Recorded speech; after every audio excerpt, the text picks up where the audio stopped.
प्रणाम दोस्तों, मैं डॉक्टर प्रीतम कुमार। आज इस वीडियो में क्या बताने वाला हूँ कि 27वें वीक का जो प्रेगनेंसी होता है उसके बारे में बताने वाले हैं।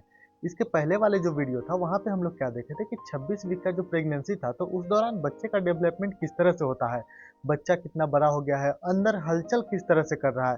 क्योंकि क्या होता है कि जैसे जैसे प्रेगनेंसी आगे बढ़ता है, जैसे 26, 27, 28 वीक की तरफ जाता है तो बच्चे का जो अंदर हलचल होता है वो बहुत ज़्यादा होने लगता है। और साथ ही साथ क्या होता है कि जब बच्चा का वेट बढ़ रहा है तो साइज भी बढ़ता है, तो जिसके वजह से क्या होता है कि माँ के अंदर भी बहुत ज़्यादा प्रॉब्लम आने लगता है। तो इन्हीं सब के बारे में देखते हैं कि 27वें वीक में माँ के अंदर और भी क्या-क्या प्रॉब्लम होता है, बच्चा का साइज कितना बड़ा हो गया है और यहाँ पे उसका कौन-कौन सा अंग डेवलप हो गया है। तो यहाँ पे हम लोग सबसे पहले देखते हैं कि बच्चे के अंदर क्या-क्या चेंजिंग होता है।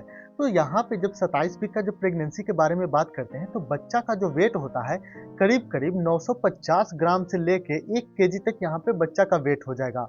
और बच्चा का जो लंबाई होता है करीब-करीब 14.5 सेंटीमीटर के आसपास उसका लंबाई हो जाएगा। अगर अल्ट्रासोनोग्राफी की बात करें, जो अल्ट्रासाउंड होता है, तो उस पे जो पैरामीटर दिया रहता है, जैसे कि हेड सर्कमफ्रांस हो गया जिसको एचसी बोलते हैं, वो रहता है 26.2 सेंटीमीटर। फीमर लेंथ, जो पैर का हड्डी रहता है, घुटना से ऊपर का जो हड्डी, तो उसका लेंथ यहाँ पे रहता है करीब-करीब 7 सेंटीमीटर के आसपास रहता है।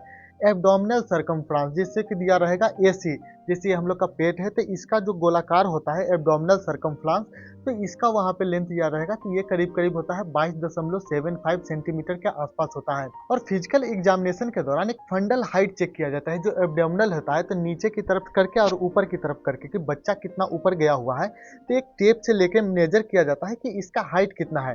तो 27 वीक का जो प्रेगनेंसी रहता है तो इसका हाइट अप्रोक्स लगभग माना जाता है 64.9 सेंटीमीटर के आसपास माना जाता है। लेकिन ये वैरी कर सकता है, डिपेंड करता है कि बच्चा के ग्रोथ के ऊपर, कि अंदर बच्चा कैसा ग्रोथ कर रहा है। हो सकता है कि फिजिकल अपीयरेंस कैसा है, तो ये सारा कुछ उस पर डिपेंड करता है कि उसका हाइट के ऊपर। लेकिन अप्रोक्स जो है 64.9 सेंटीमीटर यहाँ पे फंडस हाइट उसको मान लेना चाहिए। अंदर में जो बच्चा है उसका फिजिकल अपीयरेंस क्या हो रहा है, कि कैसे कैसे अंग डेवलपमेंट हो रहा है, तो यहाँ पे तो सबसे पहले देखा जाता है कि आई, आँख जो होता है सब चीज़ तो बन गया है, लेकिन उसमें जो कलर जो होता है, कलर अब धीरे-धीरे आने लगा है। लेकिन आप लोग को याद रखना है कि बच्चा का जो कलर होता है, करीब-करीब पैदा लेने के बाद भी करीब-करीब 2 महीना तक उसको सिर्फ़ ब्लैक एंड व्हाइट ही दिखता है। वो कलर डिफरेंशिएट नहीं कर सकता है। नाक का अच्छे तरह से विकास हो गया है, ब्रेन का विकास अच्छे तरह से हो गया है, लेकिन नर्वस सिस्टम यहाँ पे अभी डेवलप नहीं हुआ है। जैसे बोला जाता है कि 20 वीक का जब प्रेगनेंसी होता है तो वहाँ से बच्चे सुनना स्टार्ट कर देते हैं।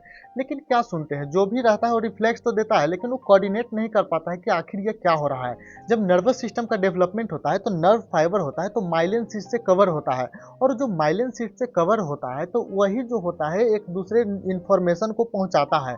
और जब वो अच्छे तरह से डेवलप ही नहीं हुआ है तो कैसे वो कोऑर्डिनेट कर सकता है। तो ये जो डेवलपमेंट है अभी नहीं, अभी से तो बनना स्टार्ट हो गया है, लेकिन ये डेवलपमेंट धीरे धीरे करीब करीब पैदा लेने के 2 साल तक ये डेवलपमेंट होता ही रहता है। तो यहाँ तक तो देखें कि बच्चे के अंदर क्या क्या प्रॉब्लम हो रहा है, बच्चे का डेवलपमेंट कैसे हो रहा है, उसका फिजिकल अपीयरेंस क्या है। तो अब देखते हैं कि माँ के अंदर क्या क्या सिम्टम आ रहा है, उनको क्या क्या कॉम्प्लिकेशन हो सकता है। तो सबसे पहले यहाँ पे देखा जाता है कि माँ का वेट बढ़ रहा है, उनका जो निप्पल रहता है वो डार्क कलर का हो रहा है, ब्रेस्ट का साइज बढ़ रहा है। लेकिन आप लोग को ध्यान देने वाली बात होगी कि ये जो फिजिकल जो चेंजिंग हो रहा है, ये पहले जैसे चेंजिंग हो रहा था वो धीरे धीरे अभी भी चेंजिंग होगा, इसमें कोई परिवर्तन नहीं होगा। ये सेम टू सेम पिछले वाले जैसे प्रेगनेंसी था, सेम टू सेम वैसा ही रहेगा। अगर आप डॉक्टर के पास जाते हैं तो डॉक्टर आपको कुछ ना कुछ चेकअप करेगा।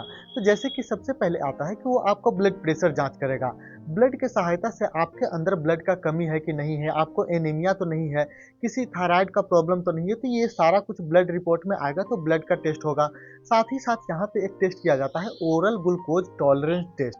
इससे आपको पता चलेगा कि आपको तो डायबिटीज तो नहीं है, क्योंकि ये जो कंडीशन होता है डायबिटीज का, जिसमें क्या होता है कि आपको तो प्रॉब्लम रहता ही रहता है, लेकिन साथ ही साथ बच्चे के अंदर बहुत ज़्यादा प्रॉब्लम होगा।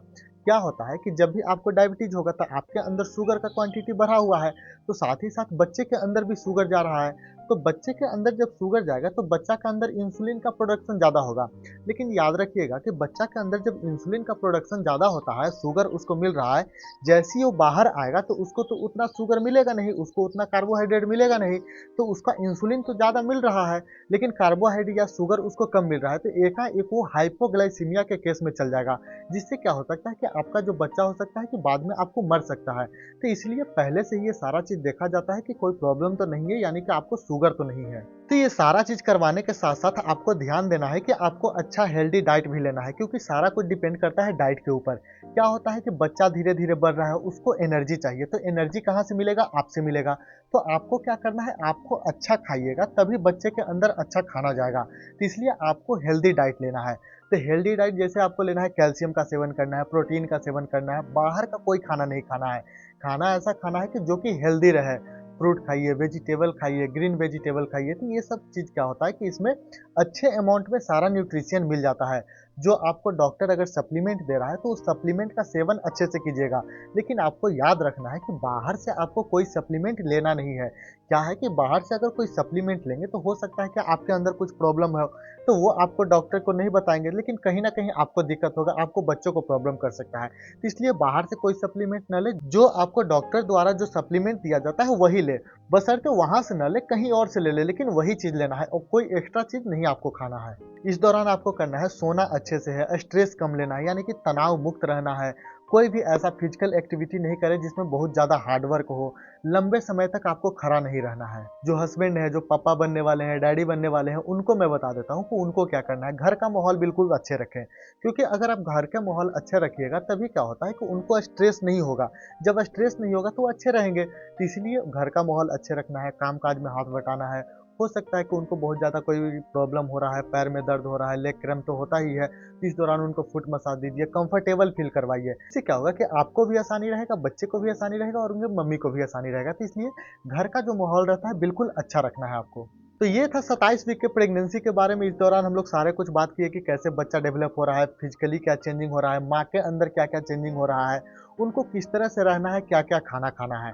अगर आपको इससे रिलेटेड कोई भी जानकारी चाहिए तो आप हमें कमेंट भी कर सकते हैं। डिस्क्रिप्शन में नंबर दिया गया है, वहां से डायरेक्ट मैसेज करके भी पूछ सकते हैं। मिलते हैं अगले वीडियो में, जिसमें हम बात करेंगे 28वें वीक के प्रेगनेंसी के बारे में। अगर आपको ये वीडियो पसंद आया होगा तो प्लीज चैनल को सब्सक्राइब कर दीजिएगा और जिनको इसकी जरूरत है वहां तक जरूर शेयर कीजिएगा। तो मिलते हैं अगले वीडियो में, तब तक के लिए धन्यवाद।